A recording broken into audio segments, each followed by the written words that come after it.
Channel উনি বলবেন ভাই কিছু বলবেন?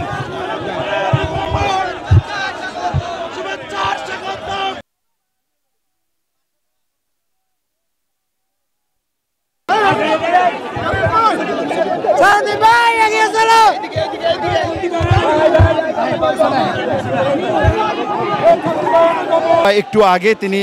বিমানবন্দরে এসে পৌঁছান এবং অবতরণ করেন তার বহনকারী এয়ার ইন্ডিয়ার যে বিমানটি 2:16 ঢাকা হযরত শাহজালাল আন্তর্জাতিক বিমানবন্দরে এসে পৌঁছায় এবং তাকে ঘিরে আসলে নেতাকর্মীরা দুপাশে বেষ্টনী দিয়ে রেখেছে, মুহুর্মুহু স্লোগান দেওয়া হচ্ছে এবং শুধুমাত্র পেকুয়ার নেতাকর্মী নন, মানে অর্থাৎ কক্সবাজারের নেতাকর্মী নন, ঢাকারও বিএনপির কেন্দ্রীয় নেতারা এসছে।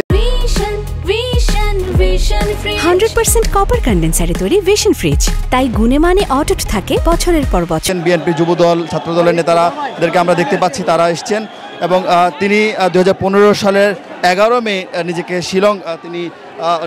নিজেকে দেখতে পান এবং এরপর কিন্তু তাকে অবৈধ অনুপ্রবেশ মামলায় তাকে কিন্তু জেলে যেতে হয়েছে এবং সেখানে যে মামলা, সেই মামলায় তাকে দীর্ঘদিন তিনি কারাভোগের পর